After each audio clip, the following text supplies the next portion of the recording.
Bonjour à tous, j'espère que vous allez bien. C'est le général Alligator, créateur de la mentalité Alligator. Alors, c'est juste un conseil pour ceux qui quittent souvent les États-Unis ou encore l'Europe pour aller chercher des partenaires en Afrique. Rassurez-vous qu'avant d'aller chercher votre partenaire, avant même de réserver quelqu'un en Afrique, rassurez-vous que vous-même, vous maîtrisez déjà le processus de l'immigration. Je le dis par expérience. Je le dis parce que j'ai beaucoup de personnes avec lesquelles je parle en inbox et qui me confient énormément des regrets. Je regrette d'avoir fait ceci, je regrette d'avoir fait cela. Et c'est les deux côtés. C'est-à-dire, par exemple, vous êtes aux États-Unis et vous trouvez quelqu'un en Afrique ou bien votre parent a trouvé certainement une belle femme en Afrique. Avant de demander à cette femme de vous être fidèle, de rester ferme, de s'accrocher, il faudrait que vous sachiez dans quoi vous vous embarquez vous-même. C'est vous l'acteur principal. Il faudrait que vous sachiez le temps que le processus de l'immigration va prendre pour que vous fassiez venir soit votre fiancé, soit votre épouse. N'allez pas directement tête baissée en allant lui dire de toute façon c'est rien, ça va prendre un peu de temps seulement, je te fais venir. Et la pauvre fille va attendre, sans pourtant savoir le temps, c'est-à-dire le nombre d'années, sinon le nombre de mois que cela pourra prendre pour venir. Vous savez, lorsque quelqu'un sait au moins que la peine que j'endure maintenant, c'est une peine éphémère, la personne tient bon. Lorsque la personne sait que je peux être seul aujourd'hui, mais je sais que demain je serai avec mon homme. C'est différent. La personne peut se tenir bon. Mais imaginez que vous allez chercher une fille en Afrique. Vous-même, vous ne savez pas le temps que ça prend pour faire venir quelqu'un en tant qu'épouse ou en tant que fiancée.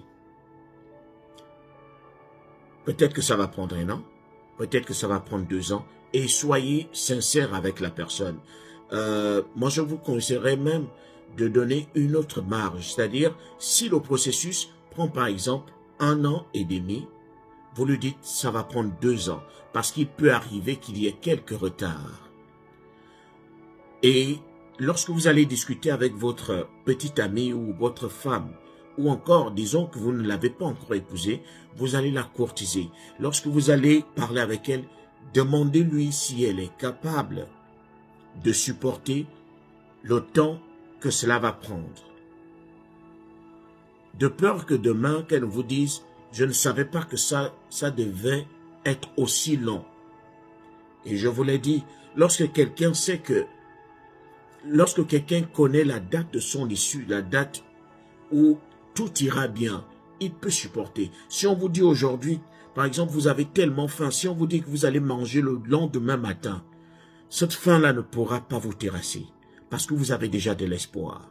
Vous connaissez la date, on vous a donné une période.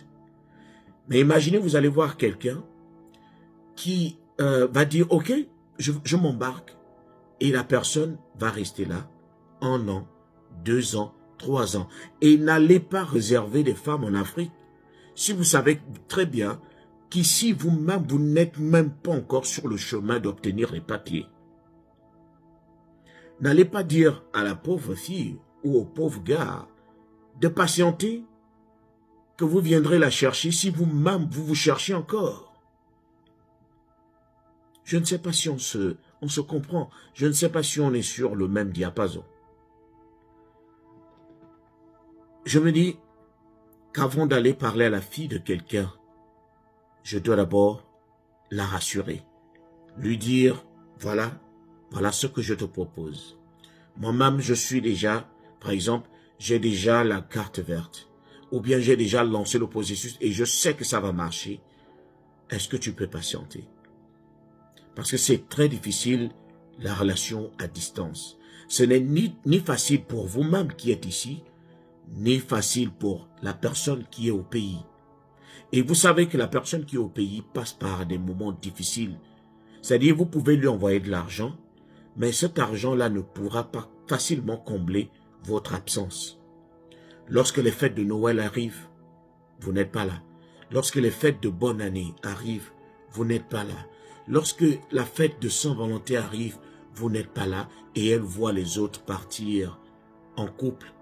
Les autres s'épanouissent, mais elle reste seule à la maison. Ce n'est pas facile. Cette fille-là peut supporter lorsqu'elle sait que, par exemple, ce n'est que pour 1 an, ce n'est que pour 2 ans, je vais tenir bon. Mais si elle ne sait même pas que c'est peut-être après 5 ans, ça va être difficile pour qu'elle vous soit fidèle. Sincèrement. Sincèrement.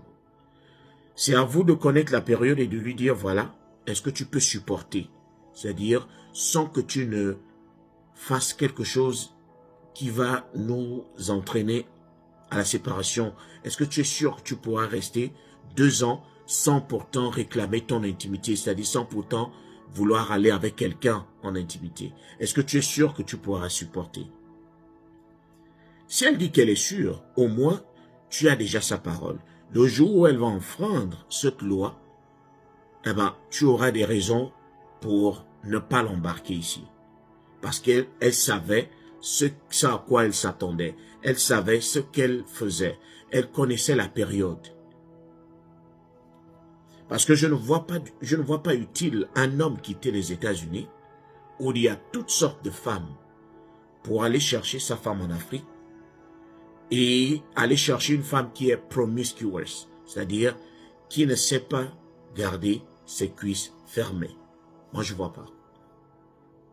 Parce que le principe, l'utilité de te réserver, c'est se dire, tu viendras bénéficier de certains avantages que d'autres femmes qui sont en Afrique n'auront pas. Est-ce que tu peux supporter de cette petite douleur pour venir bénéficier des bonnes choses plus tard? Tu pourras bénéficier de ma présence comme tu veux si tout se passe bien.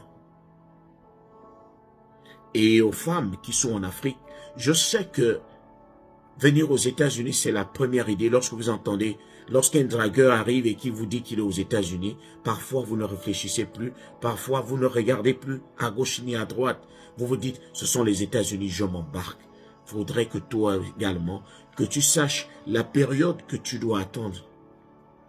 Quel est le nombre de temps que tu vas attendre avant de venir retrouver ton mari? Ne dis pas oui, ne t'embarque pas par hypocrisie. Ne te dis pas, oh, je m'embarque. Mais après, tu restes à regretter ou bien tu restes à frapper à gauche, à droite. Et te dire, comme il n'est pas là, je peux frapper et lorsqu'il va arriver, je joue la sainte. Non. Ça paye cash. Donc, si tu sais très bien que tu ne peux pas rester 1 an sans aller en intimité avec un homme, cela ne sert à rien de dire à l'autre, je vais t'attendre. Cela ne sert à rien de réserver ta place. Parce que si toi tu as besoin que ton homme soit toujours à côté de toi, tu n'as jamais fait une relation à distance, ne te lance pas. Ne te lance pas. C'est pour ton bien et c'est pour le bien de l'autre.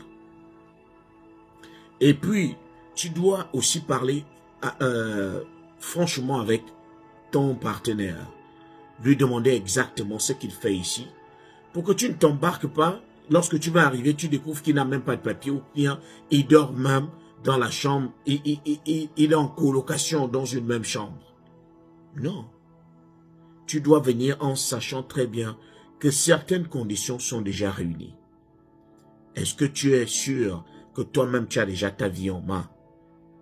Je sais que beaucoup de femmes s'embarquent dans des relations à distance avec des étrangers, ceux qui vivent à l'étranger, et lorsqu'ils arrivent ici, c'est la déception totale parce que vous n'avez pas pris le temps de poser les bonnes questions ou de se dire, est-ce que tu es sûr que le chemin est bon? Est-ce que c'est ce que je veux?